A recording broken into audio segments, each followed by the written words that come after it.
na! Huwag ka tumigil. Ayoko na! Ipagpatuloy mo na. Hindi ko na kaya! Huwag ka tumigil. Gusto ko na magbago! Tama na!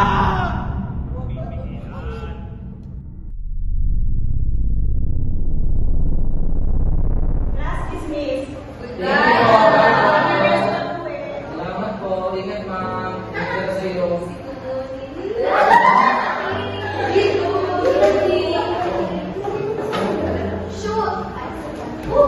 Uy, guys, pwede naman bilhin si Max. Guys, pwede naman bilhin si Max. Bakit na ngayon tao? Tapos gagawin mo ba? Ha? Max, okay lang yun. Susunod ka din, ha? Ha?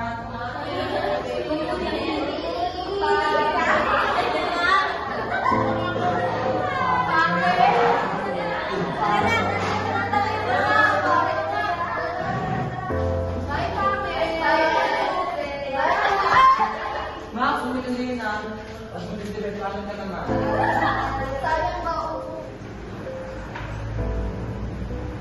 Max, napapansin ko lagi ka na namin na binubuli. Ano bang meron? Salamat kasi nila na nahihirap lang ako. At sinasabi nila na labandera lang ako si nanay. Wala na din kasi akong tatay para magtanggol sa akin. Tsaka, ano ba naman magagawa ko eh? Totoo naman kasi yung mga sinasabi nila tungkol sa akin. Naiintindihan kita, Max. Alam mo ba may solusyon ako dyan sa problema mo?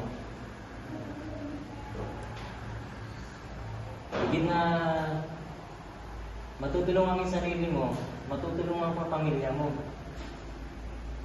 Tara, sumama ka sa akin. Teka pa. Ano na ba ito? Hindi ko na makakaya mo tayo. Ito yung sinasabi ko solusyon sa problema mo. Basta.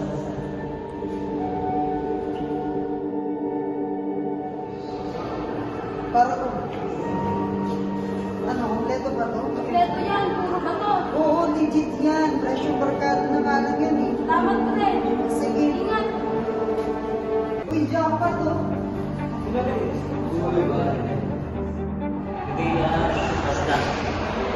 Ito na yung sinasabi ko solusyon sa problema mo. Diba? Uy! Ba? Sino kasama mo? Si Max pala. Uy, Max. baka nakikita ka tayo din, ha? Hindi yan, ako bahala. Ako bahala dito. Joe, ba? Mali ko eh. Hindi ko gagawin yan. Ano masama ako yan eh. Tagal-tagal na nga namin eh. Paano ako sumabit? Ako bahala. Bahala. Mamaya makulong tayo dahil. Bahala kayo. Ayoko. Hindi yan. Musad ka pupunta. Wala nang atrasan to eh. Nandito ka na eh. Pre, pasensya Hindi. na. Ayoko talaga. Natawag si Bunso. O Bunso, bakit? Napatawag ka? Kuya, si nanay kanina pang mataas ang lagnat. Pagka-uwi niya galing din na aling testy, dumiretso na siya sa kwarto at hindi ko na siya makausap. Maghapon kasi siya naglabay. Eh, bakit tayo nagpadali sa ospital? Baka kumapano si nanay. Paano yung pambayad? Wala naman tayong pambayad eh. Basta, gagawa na lang ako ng paraan. Ako na bahala. Dalhin niyo na si nanay ngayon.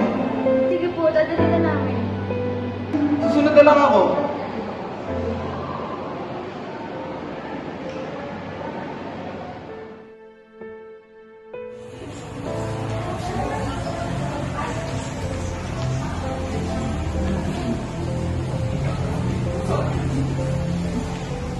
Si nanay.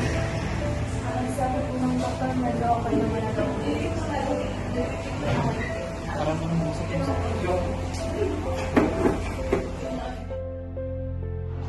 Yeah, ba't niyo pang balik natin sa ospital? Sabi ko, ma'am. Sayang mo na lang, ako na bahala. Ngayon, ang mahalaga natin si nanay, mapagamot. Ikaw, alagaan mo na lang si nanay para mas mabilis siyang gumaling. Sige po, ako na bahala kay nanay. Basta ikaw dito ka lang ha. Alas mo na ako. Kanta ako Ingat ka. para magkampera tayo.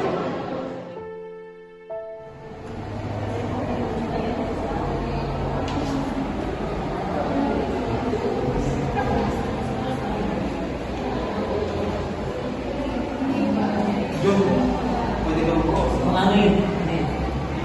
Ano bang kailangan? Nakapag-desisyon naman siya ako sa sinabi mo sa akin. Sige, tayo sa labas. Sigurado ko naman sa gusto mo. Nakapag-desisyon ako dito. Kailangan ko din kasi ngayon ng pera eh. Sige, sumama ka sa akin.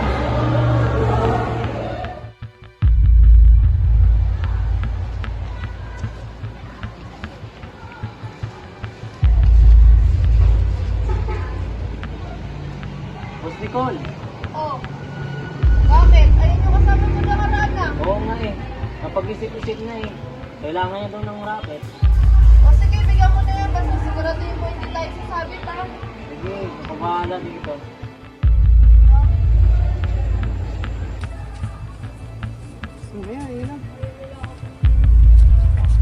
Basta, huwag mo kami kakanta. Huwag kami kakanta.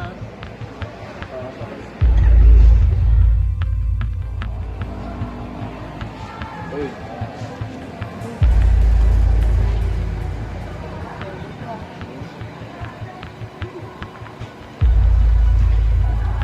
Yeah. Uy, tol, pare. Uy.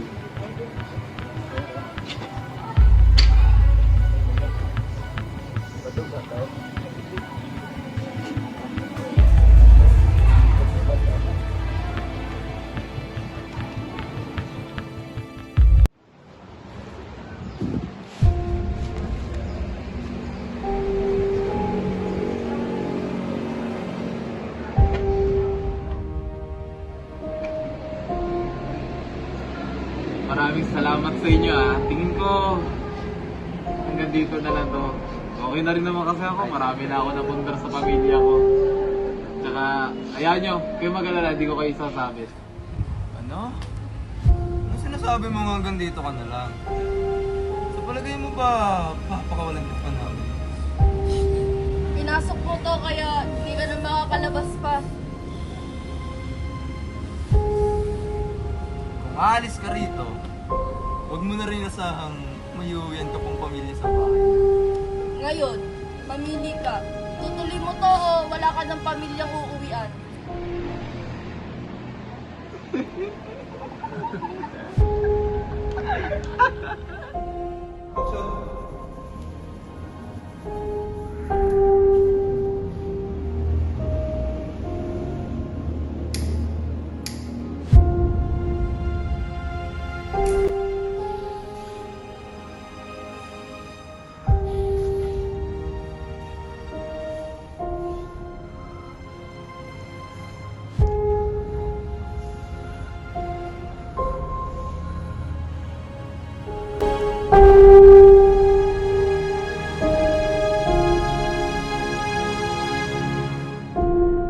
Kapag hindi ko ginawa yung gusto nila,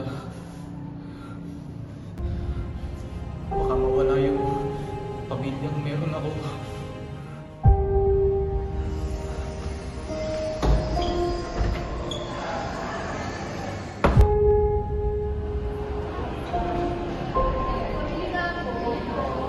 Anak, saan ka pupunta? Max! Max! Anak!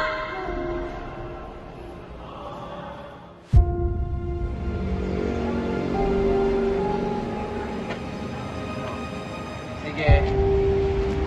Pumapayag na ako sa gusto nyo. Basta, huwag nyo idadama yung pamilya ko. Yan, marunong ka naman palang makinig.